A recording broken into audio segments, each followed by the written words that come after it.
Olá, senhores, tudo bem? Hoje abordaremos o escravismo colonial. Mas, primeiramente, é preciso mencionarmos que os portugueses não inventaram a escravidão na África. A escravidão já existia no continente africano antes dos portugueses. Porém, a escravidão na África era sancionada por leis e costumes das várias regiões do continente africano. Inicialmente, na América Portuguesa, foi utilizada a mão de obra escrava indígena, que foi a principal mão de obra no início da colonização brasileira, até aproximadamente 1560. Depois dessa data, a mão de obra indígena continuou a ser utilizada, mas apenas em regiões menos desenvolvidas ou em regiões mais pobres economicamente, porque a escravidão negra se tornou a mão de obra por excelência entre o final do século XVI e as últimas décadas do século XIX. Portanto, senhores, a mão de obra africana foi a mão de obra predominante no Brasil entre os períodos colonial e imperial. Vejamos agora alguns dos fatores que explicam a substituição da mão de obra escrava indígena pela mão de obra escrava africana. Dentre os fatores principais, podemos mencionar a importância econômica do tráfico negreiro. O tráfico negreiro era uma importante atividade que gerava grandes lucros, tanto para a coroa portuguesa quanto para os traficantes lusitanos. Além disso, temos a posição da Igreja Católica, que era frontalmente contrária à escravização dos povos indígenas, uma vez que desejava catequizá-los em suas missões, em suas reduções. Vejamos então, senhores, em que áreas foram empregados os escravos na América Portuguesa. Os escravos aqui no Brasil, os escravos africanos, foram empregados nas mais variadas atividades econômicas. Eles estiveram presentes nas áreas de produção de açúcar, estiveram presentes também na região mineradora em busca de ouro e de diamante, estiveram na região mineradora trabalhando também como donos de vendas e negros de tabuleiro, foram usados no cultivo de café durante o século XIX, enfim, em todas as atividades produtivas nós tivemos a utilização de mão de obra predominantemente escrava.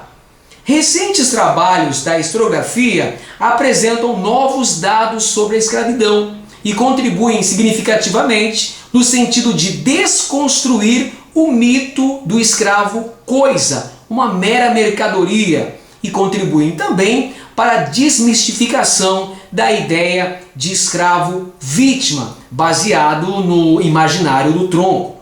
Os escravos constituíam importantes sujeitos históricos, uma vez que chegavam a negociar com seus senhores, inclusive apresentando diversas reivindicações. E havia também a existência da chamada brecha camponesa, que consistiam em lavouras de subsistência entregues a famílias de escravos, que poderiam muitas vezes acumular algum pecúlio para a compra de suas alforrias e de seus familiares também. Vejamos então agora as múltiplas atividades desempenhadas pelos escravos. Os escravos africanos tiveram uma intensa movimentação no mercado interno e contribuíram em diversas atividades, como na construção civil e na mineração. Havia basicamente três tipos de escravos. Os escravos de eito, que eram aqueles diretamente relacionados com o circuito produtivo, estavam na lavoura de cana-de-açúcar, de café, estavam na mineração, estavam também na pecuária, em menor escala é verdade, mas também estavam na criação de gado. Um segundo modelo de escravos eram os escravos domésticos, aqueles que desempenhavam funções mais variadas possíveis na casa de seus senhores. E haviam os escravos de ganho, que gozavam de uma certa liberdade maior, na medida em que vendiam a produção de seus senhores ou, costumeiramente, eram alugados a outros, desempenhando várias funções. Por último, senhores, abordaremos a importância do tráfico negreiro, que possuía um caráter internacionalizado. Os escravos eram trocados nos entrepostos comerciais africanos. Eles eram trocados por manufaturas europeias, armas e utensílios domésticos, ou por panos de algodão fabricados nas Índias, ou ainda por aguardente e fumo produzidos na América Portuguesa. O interessante é ressaltar que durante muito tempo o grupo responsável pelo tráfico negreiro era constituído de famílias luso-brasileiras residentes na África, bem como de comerciantes instalados no Brasil.